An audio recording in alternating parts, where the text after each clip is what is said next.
Eric Muathe, Muathe.com. After the close of US markets for May 17th, 2017, we see the S&P 500 down for the week, now about 1.4%. And this is because today we see a big drop on the S&P 500 as it moved below RSI 50. You can see this gap down and then a drop and a close into the lows of the day. So we can see that one of the reasons why this makes a lot of sense in terms of the technicals is we see that we saw an improvement to all-time daily closing highs for the S&P 500, but at the same time the technicals did not follow through. That negative divergence obviously sensitized traders to expect some type of a pullback. We are getting that pullback, so no surprise with the drop.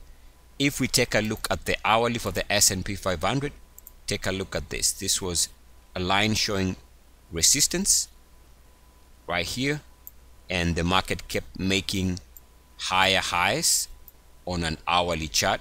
The most recent intraday high right here shows that the S&P 500 failed to move above 61.8 on its hourly chart. That is negative divergence, which, as you know, is the worst type of negative divergence. Tends to have this type of a reaction lower. So the drop is no surprise. Now let's take a look at the bank nifty. Just want to show you what the chart looks like. We can see that here before the trading for May the 18th 2017, you can see that we've seen an improvement in an hour-to-hour basis, this being an hourly chart. And here the most important takeaway is intraday highs right there on the hourly chart. But take a look at the RSI here. In fact, it looks like a double top and failure to move above the 61.8 threshold. So we can see that as long as this is the case, chances are the reaction here could also be for some type of a pullback, based on the fact that this is the worst type of negative divergence for the bank nifty. If we take a look at the daily, we can see that here, as long as it is above 69.1, it holds, but there's a chance if it cracks back below 69.1, then that's when we can expect some type of a pullback. Take a look at the weekly.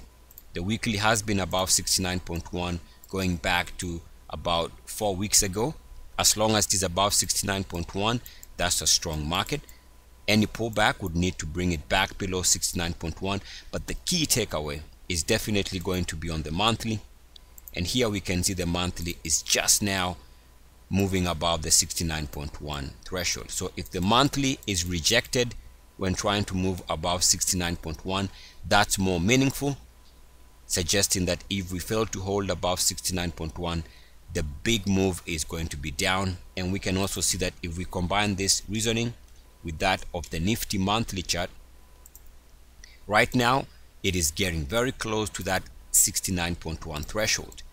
But failure to move above this 69.1 threshold, if we see a rejection of the RSI by the RSI failing to move above 69.1, then failure to move above 69.1 here might suggest that this is as far as the market goes before we get initially a shallow pullback and possibly even the beginning of a major bear market.